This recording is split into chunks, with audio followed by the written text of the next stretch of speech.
नमस्कार मित्रों, मैं आपका दोस्त विंध्यवासिनी। आप सबका अथर्व सक्सेस के यूट्यूब चैनल में स्वागत है। मित्रों, इस समय हम मेघदूत पढ़ रहे हैं और मेघदूत के कुल 21 श्लोक हो चुके हैं।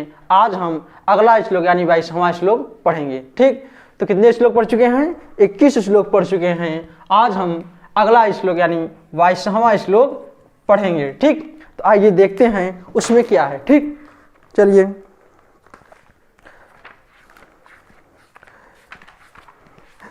मित्रों, यक्ष ने मेघ को नर्मदा नदी यानी रेवा नदी से विदा कर दिया है। अब जैसे वो रेवा नदी से आगे बढ़ता है तो किस प्रदेश में पहुंचता है उसका वर्णन अब कवि कालिदास ने आगे के श्लोक में करते हैं। ठीक, तो आइए।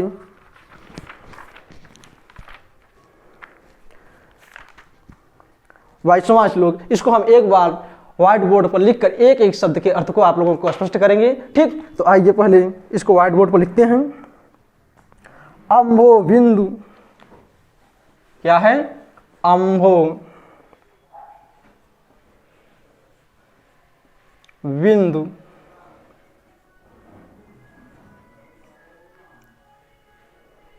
अम्भो बिंदु ग्रहण चतुरांश, ग्रहण चतुरांश,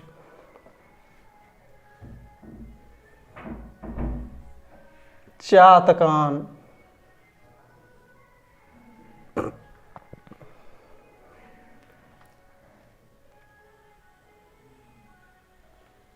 चातकान वीक्षमाण,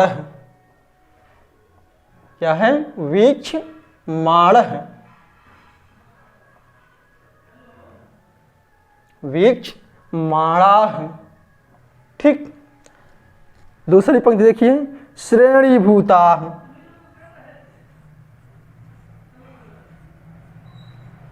श्रेणीभूता,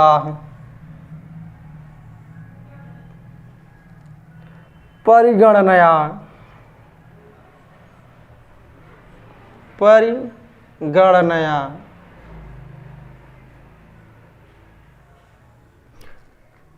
निर्दिशंतो वलाका, निर्दिशंतो,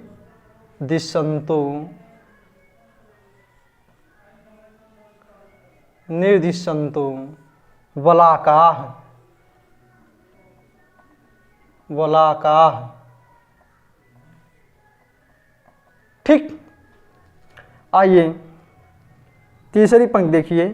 त्वाम आसाद्य, त्वाम आसाद्य,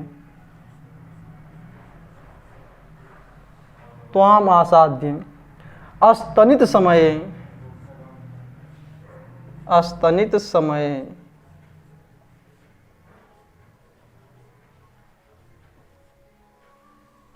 अस्तनित समये मानयिष्यन्ति सिद्धा, मानयिष्यन्ति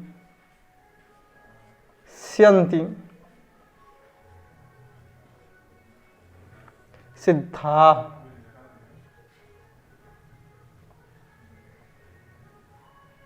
सिद्धा शोधकंपानि,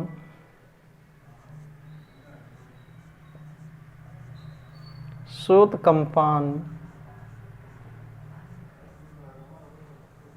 शोधकंपानि प्रिय सहचरी,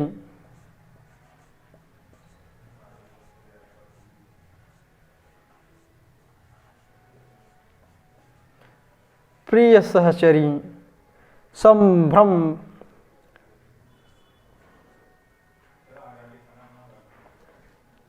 संभ्रम मालिनी,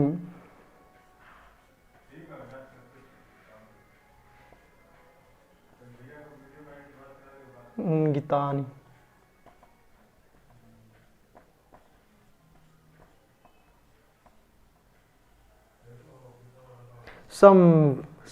प्रिय सहचरी संभ्रम आलिंगितानि। ठीक, चलिए, ये कौन सा श्लोक है? 22वां श्लोक है। और इसमें छंद कौन सा है मित्रों? तो छंद मंदाक्रांता छंद है। जैसा कि हमने पहले ही बता दिया, कई बार बताए हैं कि मेघदूत में जितने भी श्लोक हैं उन सभी श्लोकों में कौन सा छंद है? मंदाक्रांता छंद है। तो इसमें भी कौन सा छंद है? मंदाक्रांता छंद है। और मंदाक्रांता छंद कैसे गाया जाता है ये आपको पता हो गया है, क्योंकि हमने कई बार मंदाक्रांता छंद को आप लोगों से गवाया है और खुद गाया है। ठीक, तो उसके लक्षण को भी आप लोगों को पता हो गया है और कैसे गाया जाता है ये भी पता हो गया है। ठीक, तो चलिए इसको एक बार हम पढ़ते हैं। अम्भो बिंदु ग्रहण चतुरांश चातकान वीक्षमाणाः श्रेणीभूताः परिगणनया निर्दिशन्तो बलाकाः। ठीक, त्वाम आसाद्य अस्तनित समये मानयिष्यन्ति सिद्धाः सोत्कंपानि प्रिय सहचरी संभ्रम आलिंगितानि। ठीक, आइए अब इसके अर्थ को देखते हैं। क्या कहा गया इसमें? अम्भो बिंदु ग्रहण चतुरांश चातकान। अम्भो माने, अम्भ माने जल, और बिंदु माने बिंदु टुकड़ा, छोटा हिस्सा। तो कहा जल के बिंदु को ग्रहण करने में चतुर, निपुण। चतुर माने निपुण। तो कहा जल के बिंदु को ग्रहण करने में निपुण चातकान। चातकान द्वितीय विभक्ति बहुवचन का है, तो चातकों को द्वितीय विभक्ति बहुवचन, यानी द्वितीय विभक्ति चिन्ह क्या है? कर्ता ने कर्म को, तो द्वितीय विभक्ति का चिन्ह क्या होगा? को। और द्वितीय विभक्ति बहुवचन का है चातकान, तो क्या होगा? चातकों को। वीक्षमाणाः, क्योंकि ये बहुवचन में है तो ये भी उसका विशेषण है, तो क्या हुआ? वीक्षमाणाः। क्रिया हुआ, इसका क्रिया भी क्या है? वीक्षमाणाः है, तो क्रिया भी बहुवचन की होगी। तो कहा अम्भो बिंदु ग्रहण चतुरान, यानी जल के बिंदुओं को ग्रहण करने में चतुर चातकान, चातकों को वीक्षमाणाः माने दिखाते हुए श्रेणीभूता है। श्रेणीभूता माने पंक्तिबद्ध, श्रेणीभूता यानी पंक्तिबद्ध है। वलाका माने वकुलियों को।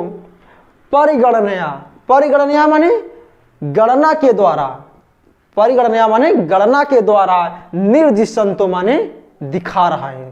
ठीक, तो कहा अम्भो बिंदु जल के बिंदुओं को ग्रहण करने में चतुर चातकों को वीक्षमाणाः माने देखते हुए, श्रेणीभूता माने पंक्तिबद्ध है, वलाका माने वकुलियों को, परिगणना माने गणना के द्वारा, निर्दिशंतो माने दिखाते हुए। कौन? कहा सिद्धा है, सिद्ध लोग, सिद्ध लोग।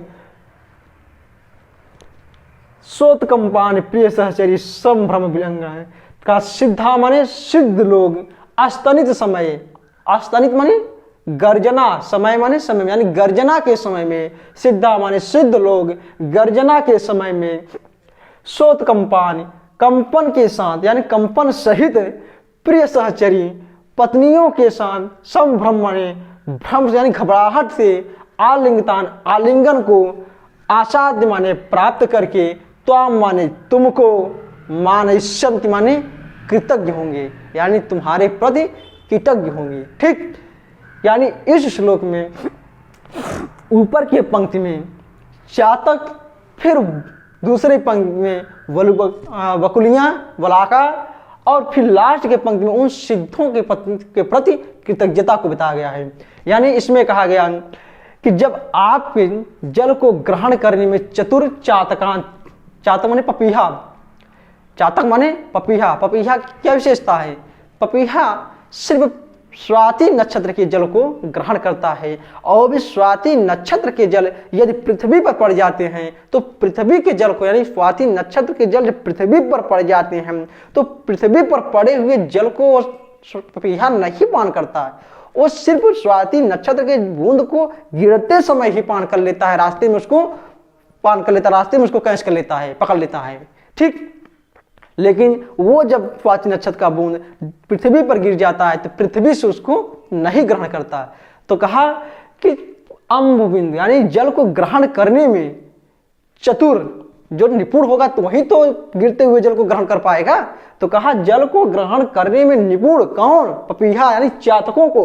वृक्ष मारा माने देखते हुए, यानी हे मेघ तुम्हें वो पपीहा देखेंगे। कौन पपीहा, कौन चातक? कहा जो जल को ग्रहण करने में निपुण होगा और श्रेणीभूता है, पानी पंक्तिबद्ध है, वलाका वगुलियों को गणना के द्वारा निर्दिशंत माने दिखाते हुए।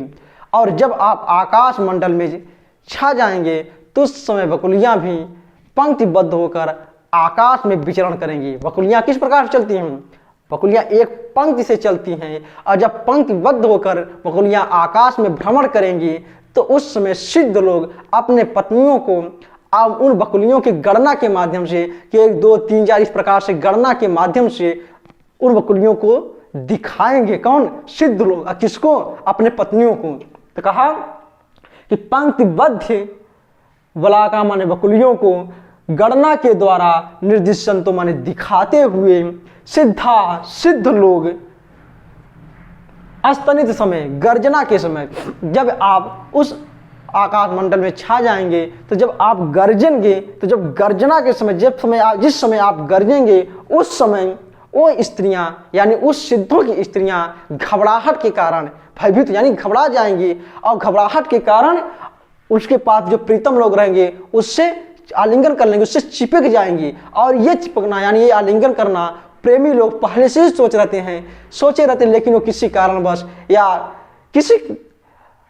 वो अपने उन प्रेमिकाओं से आलिंगन नहीं कर पाती हूँ। लेकिन जब आप गरजेंगे तो उस गर्जना के घबराहट से वो प्रेमिकाएं अपने प्रेमी से आलिंगन कर लेंगी। तो जब आलिंगन कर लेंगे तो उस समय वो सिद्ध लोग आपके प्रति कृतज्ञ होंगे, तुम्हारे प्रति कृतज्ञता व्यक्त करेंगे कि क्योंकि तुम्हारे कारण ही वो अपने प्रेमिकाओं से आलिंगित हो पाए हैं। ठीक, तो उसी को यहाँ पर बताया गया है। कहा सिद्धा माने सिद्ध लोग अस्तनित समय गर्जना के समय शोधकंपन माने कंपन से प्रिय सहचरी अपने पत्नियों के साथ संभ्रम माने घबराहट से आलिंगितान माने आलिंगन को आसाध्य माने प्राप्त करके त्वाम माने तुमको मानयिष्यन्ति माने कृतज्ञ होंगे, यानी तुम्हारे प्रति कृतज्ञता व्यक्त करेंगे।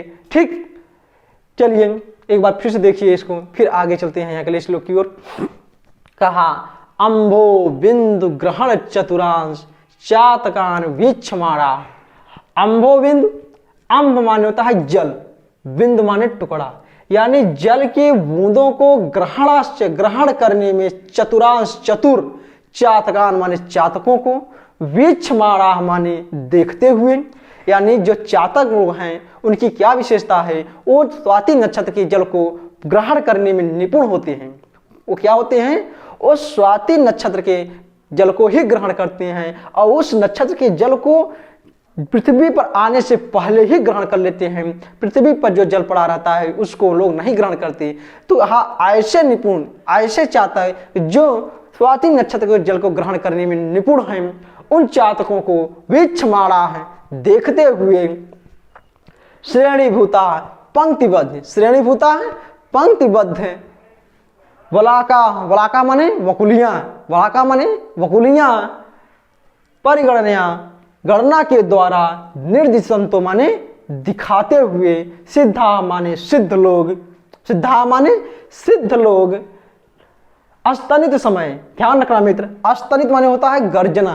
तो अस्तनित समय गर्जना के समय में शोथकंपित कंपायमान, गर्जना के समय में कंपायमान प्रिय सहचरी, प्रिय सहचरी माने पत्नियों प्रेमिकाओं, प्रिय सहचरी मतलब प्रेमिकाओं के संभ्रम घबराहट से आलिंगतान आलिंगन को आसाध्य माने प्राप्त किए हुए, त्वाम माने त्वाम किसके लिए है? मेघ के लिए, तुमको या तुम्हारे प्रति मानष्यन्ति माने कृतज्ञ होंगे। कौन? सिद्ध लोग। ठीक, स्पष्ट हुआ? चलिए आइए इसके हम कुछ व्याकरणात्मक टिप्पणी को देख लेते हैं। वीक्षमाणा शब्द है, वीक्षमाणा शब्द है, ये कैसे बना है मित्र? ध्यान रखना है, वी उपसर्ग पूर्वक ईछ धातु से, कौन उपसर्ग है इसमें? वी उपसर्ग है। धातु कौन सा है मित्र? तो धातु ईक्ष धातु है, ईक्ष धातु देखने के अर्थ में है, और प्लस सानच प्रत्यय है। कौन सा प्रत्यय है? तो ध्यान रखना, सानच प्रत्यय है। यदि इसमें प्रत्यय पूछेगा वृक्षमाला में कौन सा प्रत्यय है, तो सानच प्रत्यय है, और धातु कौन सी है? ईक्ष धातु और विपसर्ग है। ठीक, चलिए परिगणना शब्द आया है, परिगणना शब्द आया है, ये कैसे बना है मित्र? तो पर उपसर्ग पूर्वक, आइए इसको देख लेते हैं, ये कैसे बना है? तो पर उपसर्ग पूर्वक, कौन इसमें उपसर्ग है? पर उपसर्ग पूर्वक गण धातु से, कौन धातु है मित्र? गण धातु है, और युच प्रत्यय, युच प्रत्यय और स्त्रीलिंग बनाने के कारण इसमें टाप प्रत्यय लग गया। ठीक, परिगण शब्द युच प्रत्यय है और लास्ट में टाप प्रत्यय लग गया। ठीक, ध्यान रखना, परिगणना शब्द पर उपसर्ग पूर्वक गण धातु से युच प्रत्यय लगकर और फिर स्त्रीलिंग में टाप प्रत्यय लगा है। ठीक, चलिए, और आसाध्य शब्द को जान ही रहे हैं। आसाध्य शब्द, इससे आप बहुत परिचित हुए होंगे, क्योंकि हमने पहले ही बताया है कि जहां पर उपसर्ग हो और उपसर्ग के बाद कोई धातु हो और फिर उसके बाद त्वा प्रत्यय लगने वाला हो, तो त्वा प्रत्यय के बाद त्वा प्रत्यय न लगकर उसके स्थान पर कौन सा प्रत्यय लग जाता है? लेप प्रत्यय लगता है। ठीक, कौन सा प्रत्यय लगता है? लेप प्रत्यय लगता है। तो देखिए यहां पर भी कौन सा है? आ उपसर्ग है और उसके बाद धातु है और उसके बाद त्वा प्रत्यय लगने वाला था, लेकिन त्वा प्रत्यय न लगकर कौन सा प्रत्यय लगा? लेप प्रत्यय लगा। ठीक, तो चलिए देख लीजिए इसको भी, आ उपसर्ग पूर्वक सद धातु से, कौन सी धातु है? सद धातु से लेप प्रत्यय लगा, त्वा के स्थान पर लेप प्रत्यय लगा है। ठीक, चलिए आइए अब हम अगले श्लोक की ओर चलते हैं। इसमें ये शब्द पूछ सकता है कि स्तनित शब्द का क्या अर्थ है? तो स्तनित शब्द का क्या अर्थ है? गर्जना। ठीक, स्तनित शब्द का अर्थ गर्जना है। चलिए, और इस चातक शब्द, चातक किसको कहा गया है? पपीहों को कहा गया है। अब बलाका शब्द बकुलियों को कहा जाता है। बलाका किसको कहा जाता है? बकुलियों को कहा जाता है। ठीक, चलिए अब हम अगले श्लोक की ओर चलते हैं। ये हमारा 22वां श्लोक संपन्न हुआ। आइए,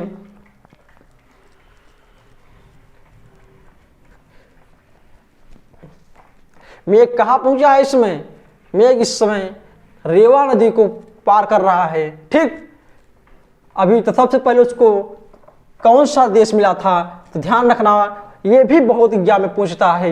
मेघ के मार्ग में आने वाले देश, पर्वत और नदियां बहुत पूछता है, तो आप लोग अभी से ध्यान देते चलिए कि मेघ के मार्ग में सबसे पहले कौन सा गांव पड़ा था, देश पड़ा था? तो ध्यान रखना मित्र, मालवा पड़ा था। कौन पड़ा था? मालवा पड़ा था। और कौन सा पर्वत पड़ा था? पर्वत कौन सा पड़ा था? आम्रकूट। कौन सा? आम्रकूट पर्वत पड़ा था। और नदी रेवा नदी। ठीक, चलिए अब इसी क्रम में आप लोग देखते चलिए कि सबसे पहले मालवा देश, फिर आम्रकूट पर्वत, फिर रेवा नदी। अब देखिए आगे क्या पड़ता है। रेवा नदी कहाँ बहती है? ये भी एग्जाम में पूछ सकता है कि रेवा नदी कहाँ बहती है मित्र। तो ध्यान रखना, हमने बताया था कल की क्लास में, रेवा नदी विंध्य पर्वत के तराई क्षेत्रों में बहती है। कहाँ बहती है? विंध्य पर्वत यानी विंध्याचल के तराई, विंध्य पर्वत यानी विंध्याचल के तराई क्षेत्रों से होकर कौन सी नदी बहती है? रेवा। और रेवा का अपर नाम क्या है? ये भी हमने कल की क्लास में बताया था। रेवा का अपर नाम नर्मदा है। नर्मदा को ही रेवा के नाम से जाना जाता है। ठीक, चलिए आइए हम अब अगले श्लोक की ओर।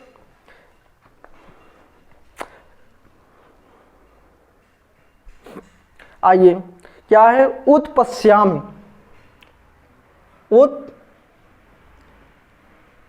उत्पश्यामि,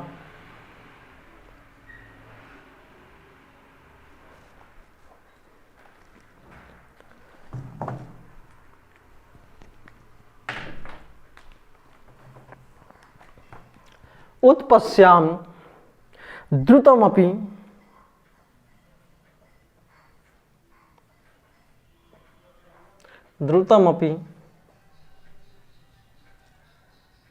सखे मत प्रियार्थम। सखे मत प्रियार्थम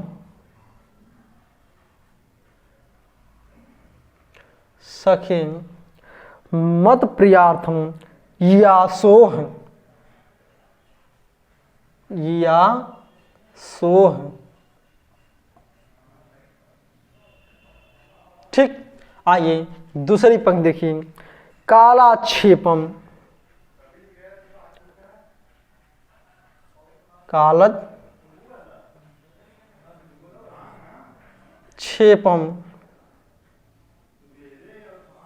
कालक्षेपम कुकुभ सुरभव, ककुभ सुरभव,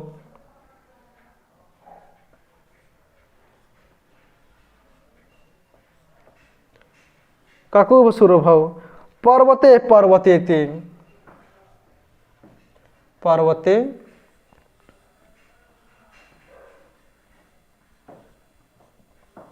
पर्वते ते। ठीक, आइए तीसरी पंक्ति देखिए। शुक्लापांगई,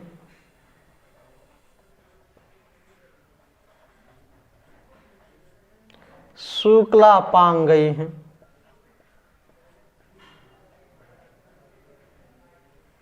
शुक्लापांगई सजल नयनई,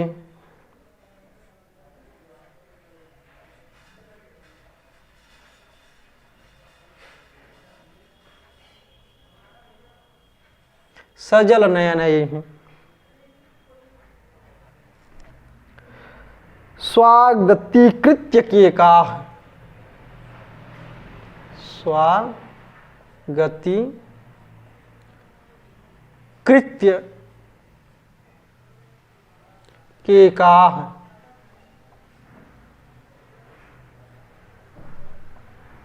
ठीक, आइए लास्ट पंक्ति देखिए। प्रत्युद्यात,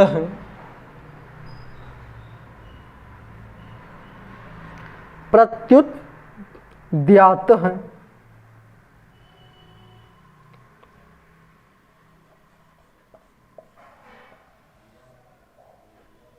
द्यात कथम अपि भवान,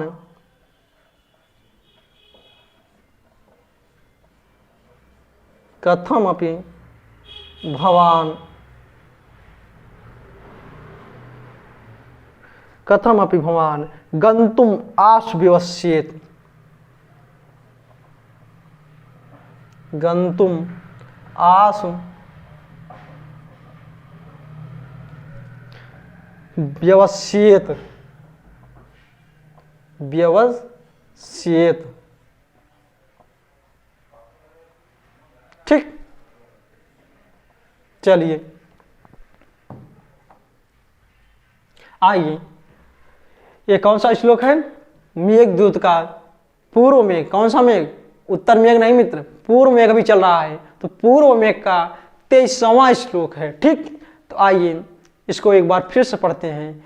कहा उत्पश्याम द्रुतमपि सखे मत प्रियार्थम यासोह, कालक्षेपम ककुभ सुरभव पर्वते पर्वते ते, शुक्लापांगैः सजलनयनैः स्वागतीकृत्य केकाः, प्रत्युद्यातः कथमपि भवान गंतुम आशु व्यवस्येत। ठीक, चलिए आइए अब इसके अर्थ को समझें।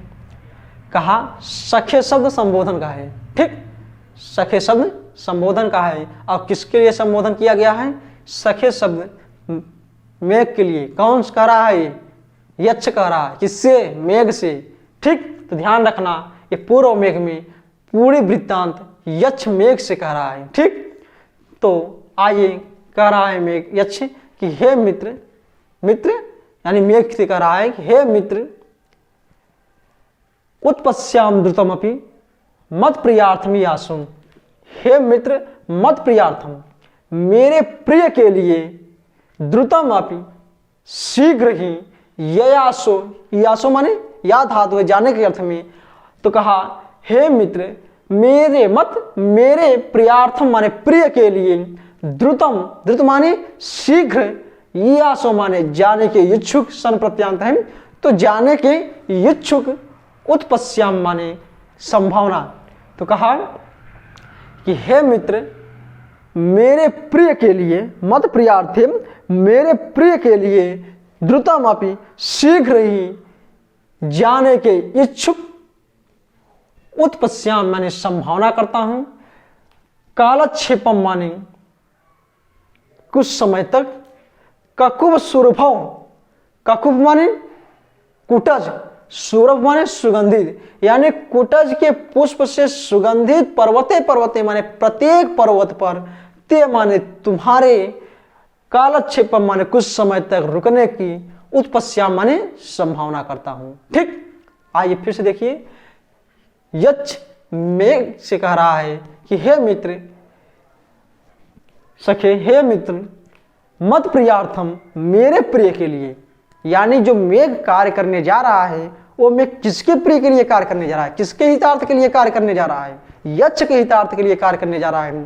तो यक्ष कह रहा है कि हे मित्र, मत प्रियार्थे, मेरे प्रिय के लिए, ई आफोह, जाने के इच्छुक, यासोह माने जाने के इच्छुक, द्रुतम अपि, शीघ्रता पूर्वक, ककुब सुरभव, कुटज के सुगंधित पुष्पों से, यानी कुटज के पुष्पों से सुगंधित, पर्वते पर्वते, प्रत्येक पर्वते पर्वते, प्रत्येक पर्वत पर, ते माने तुम्हारे, कालक्षेप माने कुछ समय तक, अच्छेप माने रुकने की, उत्पत्स्याम माने संभावना करता हूं। हे मित्र, जब आप मेरे प्रिय के लिए आगे जाने की इच्छा करेंगे और वो भी तीव्र गति से जाने की इच्छा करेंगे, तो आगे आपको पर्वतों पर कुटज के पुष्प दिखाई देंगे, और वो कुटज के पुष्प कैसे होंगे, अत्यंत सुगंधित होंगे। तो ऐसे सुगंधित से युक्त पर्वतों पर हम तुम्हें कुछ समय तक रुकने की संभावना करते हैं, क्योंकि मुझे विश्वास है कि आप उस पुष्पों के सुगंध को लिए बिना नहीं आगे बढ़ेंगे, और वो सुगंध इतनी अच्छी है कि आप कुछ समय तक वहां जरूर रुकेंगे। ठीक, तो उसी को इसमें दो पंक्तियों में यक्ष कह रहा है कि हे मित्र, मेरे प्रिय के लिए जब आप तीव्र गति से, द्रुतमपि तीव्र गति से आगे बढ़ने की इच्छा करेंगे, तो कुटज के पुष्प, ककुभ माने कुटज के पुष्प से, सुरभ माने सुगंधित, पर्वते पर्वते, यानी प्रत्येक पर्वतों पर, जितने भी पर्वत उधर मिलेंगे उन सभी पर्वतों पर कुटज के पुष्प होंगे, और वो कुटज के पुष्प कैसे होंगे, सुरभ, सुगंधित होंगे। तो ऐसे प्रत्येक पर्वतों पर, ते माने तुम्हारे, कालम माने कुछ समय तक, आक्षेपम माने रुकने की, उत्पत्स्याम माने संभावना करता हूं। ठीक, आइए अब लास्ट की दो पंक्तियों को देखिए, कहा सजल नयनई, सजल नयनई, सजल माने जलों से युक्त, जल से भरे हुए, नयनई माने नेत्रों के द्वारा, शुक्लापांगई, मयूरों की, शुक्लापांग किसको कहा गया है, मयूर, मोर को कहा गया, क्योंकि पांग माने होता है किनारा और शुक्ल माने होता है सफेद। तो जो आंखों का एक कनखियां होती हैं मोर के, उन मोर के आंखों की कनखियां किस कलर की होती हैं, श्वेत कलर की होती हैं, शुक्ल कलर की होती हैं, इसलिए उसका एक दूसरा नाम शुक्लापांगा है। ठीक, तो मोर को शुक्लापांगा के नाम से भी जानते हैं, अर्थात मयूर का पर्यायवाची शब्द क्या है, शुक्लापांगा। तो कहा शुक्लापांगई, मयूरों के द्वारा, केका वाणी, केका माने वाणी, स्वाकृत माने तो अपने वाणी से, स्वाकृत माने स्वागत इस शब्द को करते हुए, वाणी के द्वारा स्वागत के शब्द को करते हुए, प्रत्युत्यात माने अगवानी, अगवानी करते हुए, कथम माने किसी प्रकार से भी, भवान माने आप, आंसु माने शीघ्र, गंतुम माने जाने के लिए, व्यवस्थित माने उद्यत होंगे। ठीक, तो आइए फिर से देखिए, कहा सजल नयनई, सजल जलों से युक्त नेत्रों वाले, सजल माने जलों से भरे हुए नेत्रों वाले, शुक्लापांगई, मयूर की वाणी, केका माने वाणी, तो शुक्लापांगई केका, मयूर की वाणी, स्वागत कृत्य, स्वागति कृत्य, मयूर की वाणी स्वागत युद्ध शब्द को करते हुए, यानी जो मयूर हैं वो किस प्रकार के शब्द कर रहे हैं, स्वागत युक्त शब्द को करते हुए, कृत माने करते हुए, प्रत्युद्यात माने अगवानी किए हुए, आप आस माने शीघ्र, गंतुम माने जाने के लिए, व्यवस्थित माने उद्यत होना। ठीक, यानी आप बहुत समय तक इन पर्वतों पर विश्राम मत करना, बहुत समय तक इन पर्वतों पर मत ठहरना, आप इन पर्वतों पर कुछ समय के लिए रुकेंगे, ऐसा मुझे पूरा विश्वास है, ऐसा संभावना करता हूँ। यानी यक्ष ऐसा विश्वास कर रहा है, ऐसा संभावना कर रहा है कि आप उन कुटज के पुष्पों के सुगंध को जरूर ग्रहण करेंगे। लेकिन हे मित्र, आप बहुत समय तक वहाँ न रुकना, क्योंकि सजल नयनों, नेत्र जलों से भरे हुए नेत्रों वाले मयूरा, शुक्ला पांगई मयूरा है, मोरों के का माने वाणी से युक्त स्वागत युक्त शब्द को कृत्य माने करते हुए, प्रत्युद्यात माने अगवानी किए हुए, आप आस माने शीघ्र ही, गंतुम माने जाने के लिए, व्यवस्थित माने उद्यत होना, आप शीघ्र ही आगे जाना, आप बहुत समय तक वहां मत रुकना। ठीक, यानी सजल नयन किसका विशेषण है? मयूर का, क्योंकि ऐसी कहा जाता है या इसमें सजल नयन जल से भरे हुए नेत्रों वाला। ठीक, तो मोर आषाढ़ के महीने में अपने जब वो बादल को देखता है तो पूर्ण रूप से मदमस्त हो जाता है, खुशी से भर जाता है, खुशी से युक्त हो जाता है। तो मदमस्त होने पर उनकी आंखों में आंसू आ जाते हैं, और कहा जाता है कि इन्हीं आंखों के आंसू जब वो ग्रहण करते हैं तो गर्भयुक्त हो जाते हैं। तो कहा सजल नयन, यानी जल से भरे हुए नेत्रों वाले मयूर आषाढ़ के महीने में जब बादलों को मोर देखते हैं तो खुशी से झूम उठते हैं।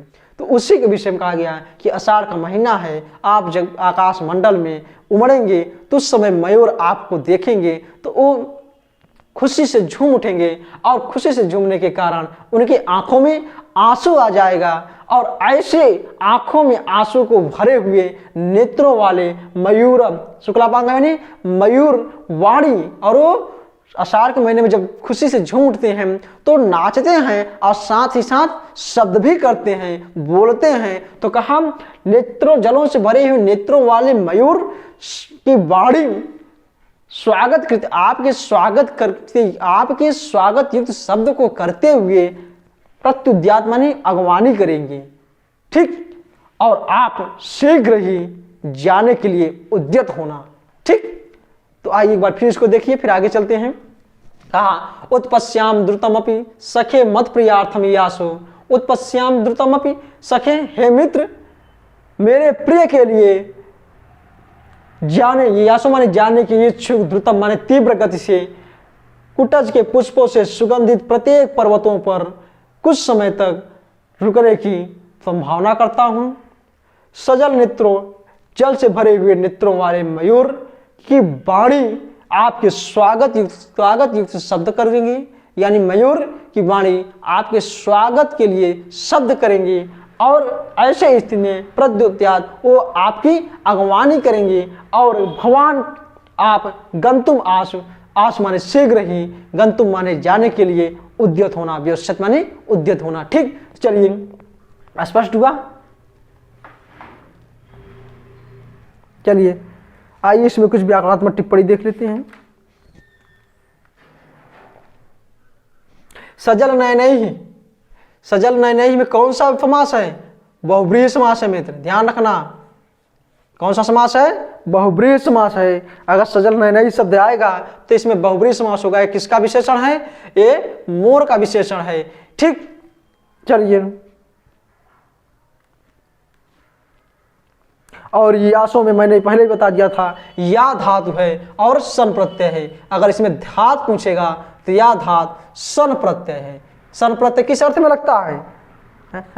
सन प्रत्यय इच्छा अर्थ में लगता है। ठीक, चलिए, सन प्रत्यय और फिर आदमी ऊ जुड़ गया क्योंकि यासो बना। ठीक, तो ऊ आया है। चलिए, और प्रत्युद्यात शब्द आया है, तो इसमें एक गंतुम बहुत इंपॉर्टेंट शब्द ये भी बहुत बार पूछता है एग्जाम में, गंतुम शब्द में कौन सा प्रत्यय है? तो ध्यान रखना कौन सा प्रत्यय है? गम उपसर्ग पूर्वक तुमुन प्रत्यय है, तुमुन प्रत्यय। ठीक, कौन प्रत्यय है? तुमुन प्रत्यय, गम धातु और तुमुन प्रत्यय। ये गम धातु है और तुमुन प्रत्यय है। ठीक, चलिए और व्यवच्छेद, व्यवच्छेद शब्द में वि उपसर्ग और वि उपसर्ग, दो उपसर्ग है। कौन कौन? वि उपसर्ग और वि उपसर्ग। और धातु कौन सी है? ध्यान रखना इसमें सो धातु है। ठीक, सो धातु है और व्यवच्छेद बना कहाँ किसका है? किस लकार का रूप है? धातु किस लकार की है? विधलिंग की है। जैसे पठेत पठेताम पठेयु, वैसे व्यवच्छेद व्यवच्छेताम व्यवच्छेयु। ठीक, चलिए अब हम आगे श्लोक की ओर चलेंगे, यानी 24वां श्लोक अब पढ़ेंगे। मेघ पूर्व मेघदूत का 23 श्लोक हो चुका। अब हम अगला श्लोक 24वां श्लोक का अध्ययन करेंगे। तो आइए मित्रों उसमें भी देखते हैं यक्ष मेघ को क्या उपदेश दे रहा है, क्योंकि पूर्व मेघ में पूरा उपदेश ही तो है। यक्ष मेघ से कह रहा है और मेघ शांत होकर सुन रहा है। तो आइए 24वें श्लोक को भी देखते हैं। पांडुच्छाय उपवन, यानी अब इसमें दशाण जनपद के विषय में बताया गया है। ठीक, तो आइए पहले इसको व्हाइट बोर्ड पर लिखते हैं। कौन सा श्लोक है ये? 24।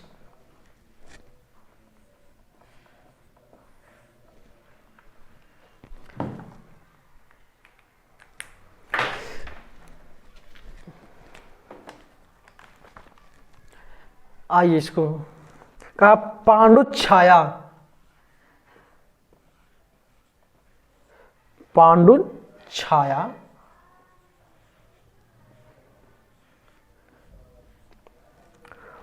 उपवन वृत्तयः, उपवन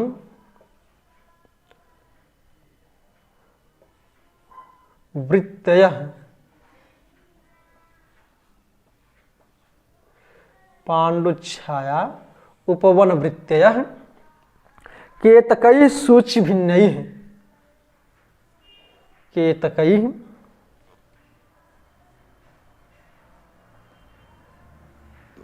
केतकैः सूचि भिन्नैः, सूचि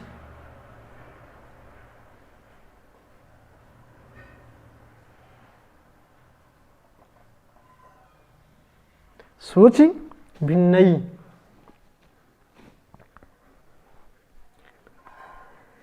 त्वयासन्ने, त्वयासन्ने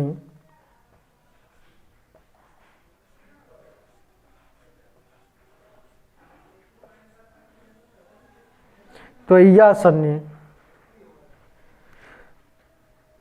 क्षम्यतां ये तीसरी पंक्ति है, नीडारंभई है। ध्यान रखना दूसरी पंक्ति कौन सी है? नीडारंभई, नीडारंभई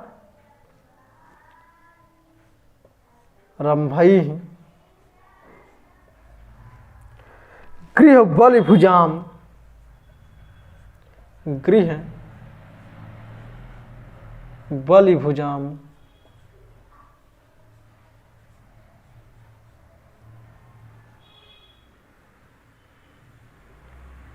गृह बलिभुजाम आकुल ग्राम चैत्या, आकुल ग्राम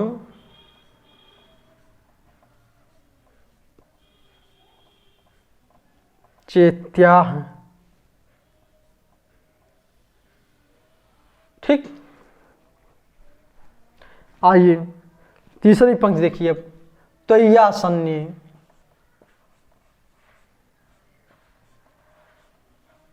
त्वयासन्ने परिणत फलस्याम, परिणत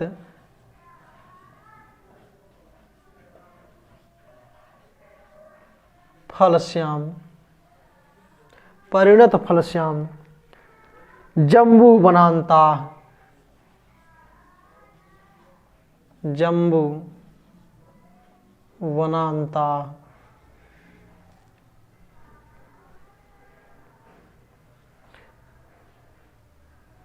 ठीक, आइए लास्ट पंक्ति देखिए। संपत्स्यन्ते,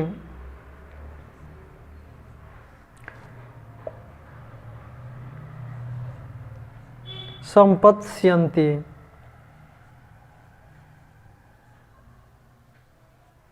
संपत्स्यन्ते कतिपय दिन स्थायी,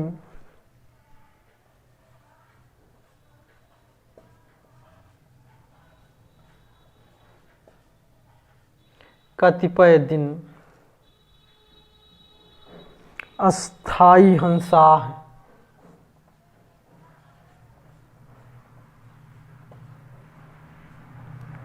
हंसा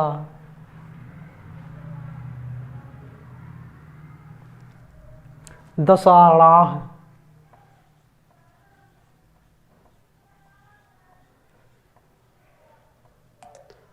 दशाणाः। ठीक, आइए अब मेघ कहाँ पहुंच गया है? अब वो दशाण जनपद में पहुंच गया है। ठीक, तो ध्यान रखना, जब वो रेवा नदी क्रॉस करता है तो रेवा के बाद वो किस जनपद में पहुंचता है? दशाण जनपद में। यानी पहला जनपद कौन था? मालवा था। अब मालवा से जब वो आगे बढ़ा तो कहाँ पहुंचा? आम्रकूट पर्वत पर पहुंचा। और फिर आम्रकूट पर्वत से आगे बढ़ा तो बिंद क्षेत्र के तराई क्षेत्रों में बहने वाली नर्मदा नदी के पास पहुंचा। और फिर उसके आगे बढ़ा तो कहाँ पहुंचा? दशाण में पहुंचा। तो अब दशाण जनपद के विषय में इस श्लोक में बताया गया है। तो आइए मित्रों देखते हैं क्या इसमें कहा गया है। तो चलिए, कहा गया है इसके अर्थ को देखिए, यानी एक बार इसको पहले पढ़िए। कहा पांडु छाया उपवन वृत्तय, जब इसका संधि हुई है, इसमें विग्रह करोगे तो हो जाएगा पांडु छाया प्लस उपवन वृत्तय। ठीक, यहाँ पर कौन सी संधि हुई है? यहाँ पर गुण संधि हुई है। संधि के आगे में आप तो निपुण हो चुके हैं, क्योंकि संधि तो बता दी गई है, तो आप लोग संधि तो अच्छे से पकड़ लिए होंगे। चलिए, कहा पांडु छाया उपवन वृत्तय केतकैः सूचि भिन्नैः निडारंभे गृह बलि भुजाम आकुलम ग्राम चैत्याः त्वय्यासन्ने परिणत फल श्याम जम्बू वनांताः संपत्स्यन्ते कतिपय दिन अस्थायी हंसा दशाणा। ठीक, तो आइए, कहा त्वय्यासन्ने, त्वय्यासन्ने माने तुम्हारे समीप आ जाने पर। किसके? मेघ के। कहा त्वय्यासन्ने तुम्हारे समीप आ जाने पर दशाणाः दशाण देश।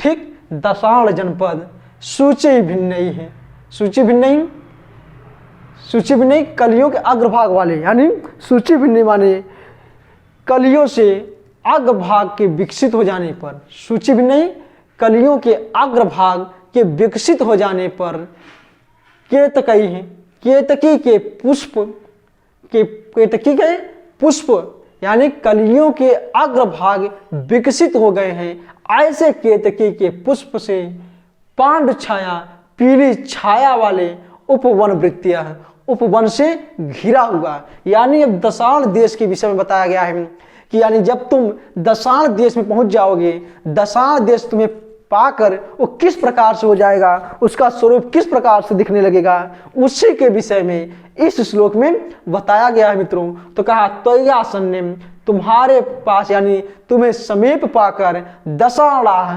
दशाण देश सूची भिन्नैः खिले हुए अग्रवाली कलियों, खिले हुए अग्रभाग वाली कलियों से युक्त केतकी, केतकी का पुष्प पांडु छाया, पांडु माने पीली छाया माने कांति वाले उपवन वृत्तियां, उपवन से घेरना, घिरा हुआ, ऐसा उपवन से घेरे हुए।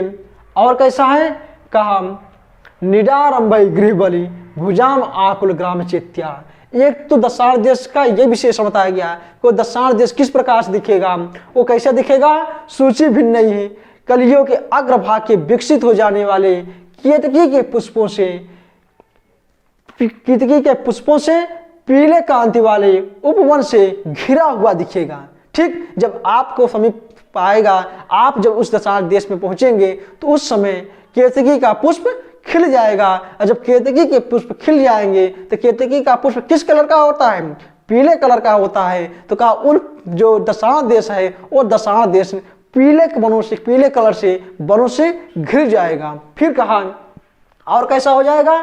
तो कहा नीडारंभई है गृह बलि भुजाम आकुल ग्राम चेत्या।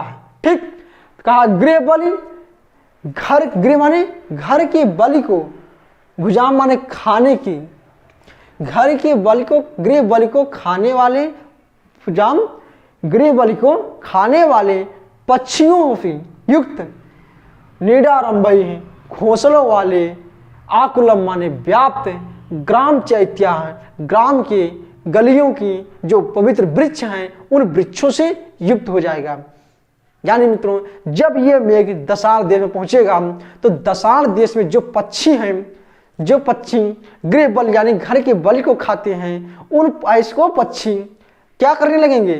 वो आषाढ़ के महीने में घोंसला बनाते हैं। और वो घोंसला कहाँ बनाएंगे? गलियों में जो पवित्र वृक्ष हैं, जो गांव की गलियों में पवित्र वृक्ष हैं जैसे पीपल इत्यादि, इन पर वो घोंसला बनाते हैं। तो उसी के विषय में बताया गया है। कहा गृह बलि भुजाम, गृह बलि का उपभोग करने वाले पक्षियों ने नीडारंभई है घोंसला बनाने में उद्यत, ग्राम चैत्या गांव के गलियों में पवित्र वृक्षों से युक्त हो जाएगा। यानी वो दशाण देश कैसा होगा?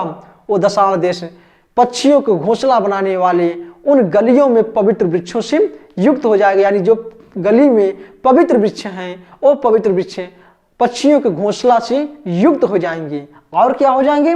कहा परिणत फल श्यामा, परिणत फल श्यामा यानी पके हुए फल से श्याम हो गए हैं जम्बू, जम्बू माने जामुन के वन ऐसे तट वाले।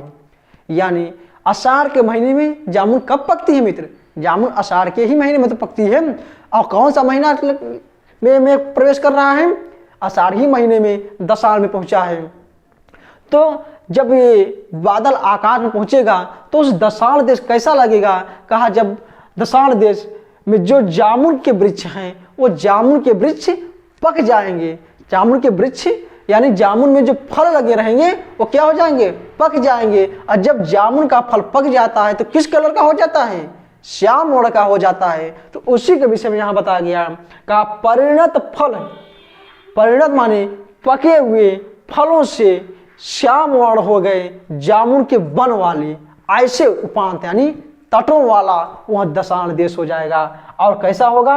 और लास्ट पंक्ति में भी उसका विशेषता देते हुए कहते हैं कतिपयान, कतिपय कुछ दिन तक, कतिपय दिन कुछ दिन तक ठहरे हुए हंसा, हंसों के युक्त संपत्स्य माने, संपत्स्यते माने, संपत्स्य माने जाना। ठीक, तो कहा परिणत फल श्यामा पके हुए फलों से, ठीक, पके हुए फलों से जाम्बू, जामुन, जामुन के पके जाने से, परिणत माने पक जाने से, फल वाले यानी जामुन के फल जब पक जाते हैं तो किस कलर को हो जाते हैं? कहा श्याम, श्याम यानी काले वर्ण को हो जाते हैं। ऐसे काले वर्णों से युक्त वन के तट वाला, उपांत माने बनांत माने किनारा, वन के तट वाला ऐसा दशाण देश। और फिर कहा कतिपय कुछ दिन तक अस्था रुकने के से हंसा, हंसों से युक्त संपत्ति माने जाओगे। यानी कुछ समय तक वहां पर हंस रुकेंगे और फिर जब आप देखेंगे फिर वो हंस चलेंगे तो आप भी उनके साथ जाओगे। ठीक, तो चलिए फिर इसको देखिए। अब इसमें ये भी और ये पंक्ति और ये इतना, ये किसका? दशाण का विशेषण है। ठीक, देखिए कहा सूची भिन्न केत कई है पांडव छाया वन वृत्तय दशाणा। अब फिर नीडारंभई गृह बलि भुजाम आकुल ग्राम चैत्या दशाणा और परिणत फल श्याम जम्बू बनाता दशाणा। ठीक, तो ये सब क्या है? दशाण के विशेषण है और विशेष कौन है इनका? दशाण है। ठीक, तो अब आपको समझने में आसान हो जाएगी। कहा तो यह आसन्ने तुम्हारे समीप पाने पर आसन्ने माने तुम्हारे, तुमको आसन्ने माने समीप पाने पर, तो कहा तो यह आसन्ने तुमको समीप पाने पर दशाण देश सूची भिन्न है। सूची भिन्न ही कलियों के अग्रभाग के विकसित हो जाने से केतकी का पुष्प पांडु छाया उपवन वृत्तिया है। पीली छाया यानी पीली क्रांति के कारण उपवन वन की वृत्तिया माने घेरे वाला, वृत्तिया माने घेरे वाला कौन? दशाण देश। और कैसा लगेगा? कहा गृह बल, घर के बल को खाने से भोग, भुंजा माने खाना यानी उपभोग करना, तो कहा गृह बलिम, गृह के बल को उपभोग करने वाले पक्षियों के निडारंभई है घोंसला बनाने से में उद्यत ग्राम चैत्या, गांव के गलियों में पवित्र वृक्षों में युक्त, यानी ये पक्षियां जो कि गृह के बल को खाने वाली हैं, वो जो गृह के बल को खाती हैं वो पक्षियां निडारंभई घोंसला बनाने में उद्यत गलियों के वृक्षों में दिखाई देंगे। ठीक, तो गली के वृक्ष किस प्रकार से दिखाई देंगे? वो गली के वृक्ष पक्षियों की घोंसला बनाने की उद्यत, यानी ये पक्षियां उस वृक्षों में घोंसला बनाने से उद्यत रहेंगी, घोंसला बनाने में तत्पर रहेंगी, ऐसे वृक्ष उस दशाण में दिखाई देंगे।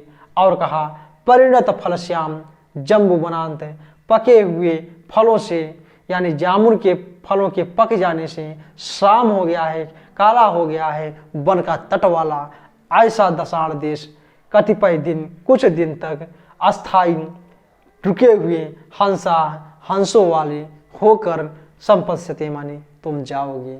ठीक, स्पष्ट हुआ? चलिए फिर ये वाली पंक्ति देख लीजिए, क्योंकि ये पंक्ति तो आप पूर्ण रूप से स्पष्ट हो रही है, क्योंकि यहाँ कहा गया सूची भिन्न माने खिले हुए कलियों वाले, केतकी के पुष्पों से पीले क्रांति वाले उपवन के वृत्त माने घिरा हुआ है, और गृह बल, घर के बल को खाने वाले पक्षी समूहों से निडार यानी घोंसले को बनाने में उद्यत गांव के पवित्र वृक्षों वाला, और पके हुए जामू के फल से काले वन के तट वाले ऐसे दशाण देश में कुछ दिन तक रुके हुए हंस से होकर, कुछ दिन तक रुके हुए हंसों वाले होकर तुम संपत्ति से माने जाओगी। ठीक मित्रों, तो आइए इसमें कुछ व्याकरणात्मक टिप्पणी देख लेते हैं, फिर उसके बाद अगले श्लोक की ओर प्रस्थान करेंगे। तो आइए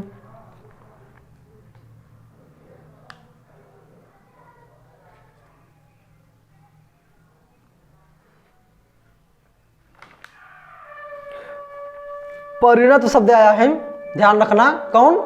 परिणत शब्द आया है। इसमें प्रकृत प्रत्यय देख लीजिए, पूछ सकता है पर उपसर्ग पूर्वक, कौन इसमें उपसर्ग है? पर उपसर्ग है। और धातु कौन सा है मित्र? ध्यान रखना, धातु भी कई बार बहुत बार पूछता है, कोई पंक्ति दे देगा और उसमें पूछेगा कौन सी धातु है, तो इसमें नम धातु है और त प्रत्यय है। कौन सा प्रत्यय है? तह प्रत्यय है और नम धातु है और पर उपसर्ग है। ठीक, चलिए, और अस्थायिन शब्द आया है। ठीक, इसमें कौन सा प्रकृत प्रत्यय है ये भी देख लीजिए। अस्था धातु और ऋण प्रत्यय है।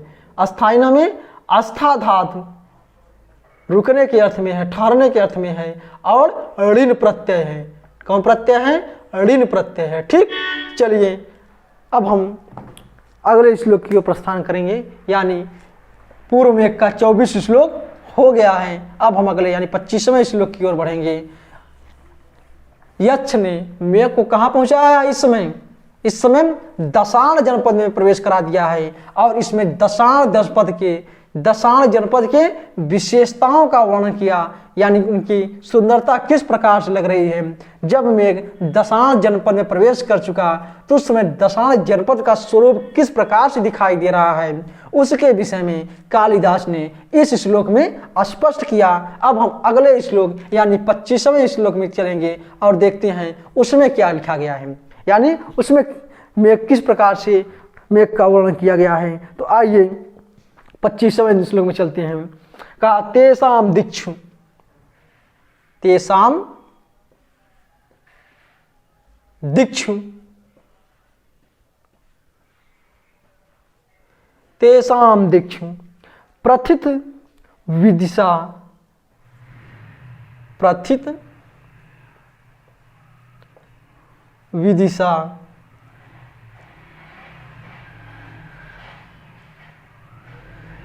प्रथित विदिशा लक्षणाम राजधानी, लक्षणाम राजधानी।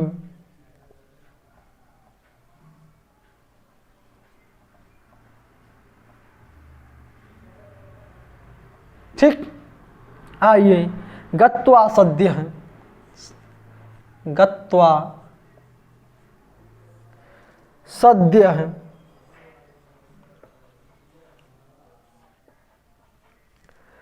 फलम विकलम, फलम अविकलम,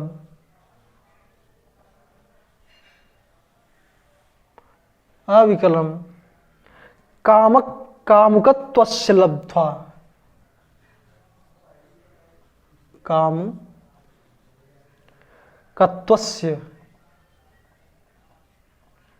कत्वस्य लब्धा।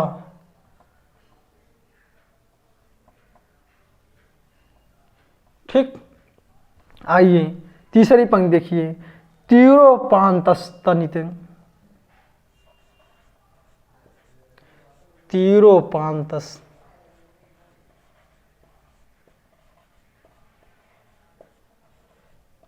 तीरोपांतस्तनित शुभगम पास्यस्य,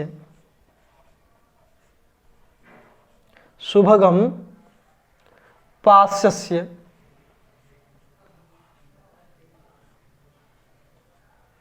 शुभगम पास्यस्य स्वादु यस्मात्,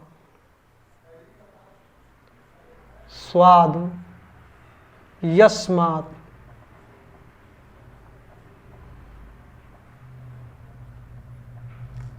ठीक, लास्ट पंक्ति देखिए। सभ्रुभंगम, सभ्रुभंगम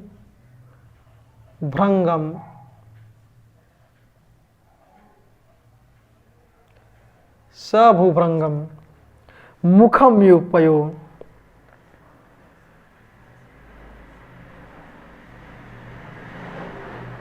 मुखम युपयो पयो वेत्रवत्याश्चलोर्मि, वेत्रवत्या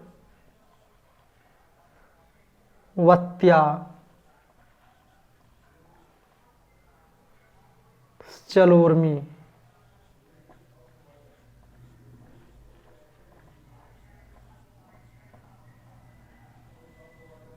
वेत्रवत्या चलोर्मि।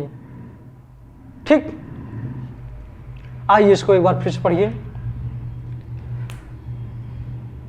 तेषाम दिच्छ प्रथित विदिशा लक्षणाम राजधानी गत्वा सद्य फलम अविकलम कामकत्वस्य लब्धा तीरोपांतस्तनित शुभगम पास्यस्य स्वाद यस्मात् सभूभृंगम मुखम योपयो वेत्रवत्याश्चलोर्मि। ठीक, आइए अब इसके एक एक शब्द के अर्थ को स्पष्ट करते हैं। कहा तेष दिक्षु प्रथित विदिशा लक्षणाम राजधानी। कहा दिशाओं में, दिक्ष माने दिशाओं में, प्रथित माने फैली हुई, विदिशा विदिशा नाम वाली, लक्षण माने प्रसिद्ध, तेज माने तेसा माने उसकी, राजधानी माने राजधानी को, गत्वा माने जाकर। कहा दिक्ष माने दिशाओं में फैली हुई विदिशा, जो कि देशाम, तेसाम कौन, दशाण, तेसाम दशाण के लिए आया है। कहा दिशाओं में फैली हुई विदिशा नाम की प्रसिद्ध दशाण की राजधानी, राजधानी को गत्वा माने जाकर, सद्य माने शीघ्र, सद्य माने शीघ्र, फलम अविकलम कामकत्वम, अविकलम माने संपूर्ण, फलम माने फल को, कामकत्व माने कामुकता की, कहा शीघ्र ही संपूर्ण कामुकता के फल को लब्धा माने प्राप्त करोगे। ठीक, तो फिर से देखिए इन दोनों पंक्तियों के अर्थ को। कहा दिशाओं में प्रथित माने फैली हुई, विदिशा नाम की, तेसाम उस यानी दशाण की, राजधानी को, गत्वा माने जाकर, सद्य माने शीघ्र, अविकलम माने संपूर्ण, कामकत्व माने कामकता को, फलम माने फल को, लब्धा माने प्राप्त करोगे। किसको कह रहा है? मेघ को। कौन कह रहा है? यक्ष ने। किसके विषय में कह रहा है? विदिशा यानी दशाण की राजधानी। तो ये भी ध्यान रखना, दशाण की राजधानी कौन सी नगर है? विदिशा है। अभी तक जो इसके पहले श्लोक में दशाण जनपद की सुंदरता है, उनके स्वरूप के विषय में कालिदास ने स्पष्ट किया। अब इस श्लोक में उस दशाण की राजधानी जो विदिशा है उसके विषय में बताते हैं। कहा दिशाओं में फैली हुई, विदिशा नाम वाली, तेसाम उसकी राजधानी माने राजधानी को, गत्वा माने जाकर, अविकलम सद्या माने शीघ्र, अविकलम माने संपूर्ण, कामकत्व माने कामुकता को, तुम माने तुम, शीघ्र माने शीघ्र, लब्ध्वा माने प्राप्त करोगे। और क्या करोगे? कहा स्वाद माने मधुर, वेत्रवदी यानी स्वाद माने मधुर, चंचल चलोर्मी, तो वेत्रवदी की, मधुर वेत्रवदी की, चंचल लहरों वाली, यानी स्वाद माने मधुर, चंचल माने चलो माने चंचल, उर्म माने लहरों वाली, अस्तनित, अस्तनित माने गर्जना से, क्योंकि अस्तनित शब्द इसके पहले भी आया है, तो अस्तनित शब्द से आप परिचित हो गए होंगे। अस्तनित माने गर्जना से, शुभगम माने सुंदर लगने वाली, वेत्रवती माने वेत्रवती के, पया माने जल की से युक्त, भूभ्रंग वाले, मुखम माने मुख की तरह, तरोपांत माने तट वाले, पाश्यसी माने प्राप्त करोगे। किसको प्राप्त करोगे? उस वेत्रवती। और कैसे वेत्रवती को प्राप्त करोगे? तो कहा जब तुम गर्जना करोगे तो उस गर्जना से उसका भूभ्रंग हो जाएगा और उस भूभ्रंग से युक्त उस वेत्रवती को तुम प्राप्त करोगे। तो स्तनित शब्द का क्या अर्थ है? स्तनित शब्द का अर्थ गर्जना है। और उर्मी शब्द का क्या अर्थ है मित्र? तो उर्मी शब्द का अर्थ लहर है। तो फिर से इसके एक शब्द का अर्थ देखिए। कहा स्वाद माने मधुर, चल माने चंचल, उर्मी माने लहर, तो मधुर चंचल लहरों वाली, वेत्रवत्या माने वेत्रवदी, नदी के, पया माने जल की, भूभ्रंग माने भ्रूभंग माने भंग से, यानी भावों की भंग हो जाने से, ऐसे मुखमयु मुख के समान, शुभगम माने सुंदर, पाश्यस्य माने प्राप्त करोगे। और ये भूभ्रंग हुआ क्यों? तो उसको बताते हैं। कहा अस्तनित, मेघ के गर्जना के कारण ये भूभ्रंग हुआ। ठीक, तो कहा मधुर चंचल लहरों वाले, मेघ की गर्जना से सुंदर लगने वाले, भूभंग, भूभंग भौंग माने भू के, भावों के भंग हो जाने से ऐसे मुखों वाले उस वेत्रवती को पाश्यस्य माने प्राप्त करोगे। यानी कालिदास ने इस श्लोक में मेघ को नायक बनाया और वेत्रवती को नायिका बनाया, और उस नायक ने अपनी नायिका को प्राप्त करना, उसके अधरों का पान करना चाहता है। तो उस समय वो नायिका अपने लहरों के माध्यम से भूभ्रंग करती है, भूभ्रंग के माध्यम से उसे इनकार करती है, उस अधर पान करने से मना करती है, लेकिन वो मेघ इसमें सफलता प्राप्त कर लेता है। तो उसी को बताते हैं कि स्वाद माने मधुर चंचल लहरों वाली, वेत्रवत्या माने वेत्रवती के, पया माने जल थे, स्तनित माने गर्जना से, भूभ्रंग माने भावों के भंग हो जाने से, मुखम माने मुख के समान, शुभगम माने सुंदर, तरोपांत माने किनारे प्रांत वाले को, प्राश्यस्य माने प्राप्त करोगे। ठीक, तो एक बार इसको फिर से देखते हैं, फिर आज की कक्षा को यहीं पर समाप्त करते हैं। ठीक, तो आइए, कहा दिशाओं में, दिक्ष माने दिशाओं में फैली हुई विदिशा नाम की प्रसिद्ध उसकी राजधानी को प्राप्त करोगे और शीघ्र ही अविकल्प माने संपूर्ण कामुकता के फल को प्राप्त करके, लब्धा माने प्राप्त करके, स्वाद माने मधुर चंचल लहरों वाली वेत्रवती, पया माने वेत्रवती के जल से युक्त, अस्तनित माने गर्जना से भ्रूभंग वाले मुख की तरह है, उस सुंदर लगने वाली तरोपांत माने उसके किनारे यानी तट के भाग को पाश्चात्य माने प्राप्त करोगे। ठीक, तो आइए इसमें अब व्याकरणात्मक टिप्पणी को देखते हुए आज की कक्षा को यहीं पर समाप्त करते हैं। तो आइए, यहाँ पर प्रथित शब्द है। प्रथित शब्द आप देख ही रहे हैं, क्योंकि इस तरह के शब्दों से आप बहुत परिचित हो चुके हैं। तो प्रथित शब्द में कौन सा प्रत्यय है? प्रत्यय तो आपको पता होगा, क्योंकि इसमें कौन सा प्रत्यय है? त प्रत्यय है, लेकिन ध्यान रखना प्रथ शब्द धातु है। ठीक, प्रथ धातु फैलाने के अर्थ में है और त प्रत्यय है। ठीक, चलिए, और गत्वा शब्द, गत्वा शब्द कौन? गम धातु त्वा प्रत्यय है, और लक्षण शब्द में लक्ष्य धातु से कौन प्रत्यय है? ल्युट प्रत्यय है। लक्षण शब्द में लक्ष्य धातु और ल्युट प्रत्यय है, और लभ धातु में, लभ धातु किसका है? ये लब्धा शब्द कहाँ का है? तो ये लब्धा धातु, लभ धातु लुट लकार प्रथम पुरुष एक वचन का है। ठीक, चलिए, और पाश्चात्य पा धातु लिट लकार मध्यम पुरुष एक वचन का है। ये पाश्चात्य शब्द पा धातु लिट लकार मध्यम पुरुष एक वचन का है। ठीक, चलिए आज, अच्छा, एक और ये दीक्षु शब्द आया है। ये दीक्षु शब्द कहाँ का है? ठीक, ये भी जान लीजिए। दीक्षु शब्द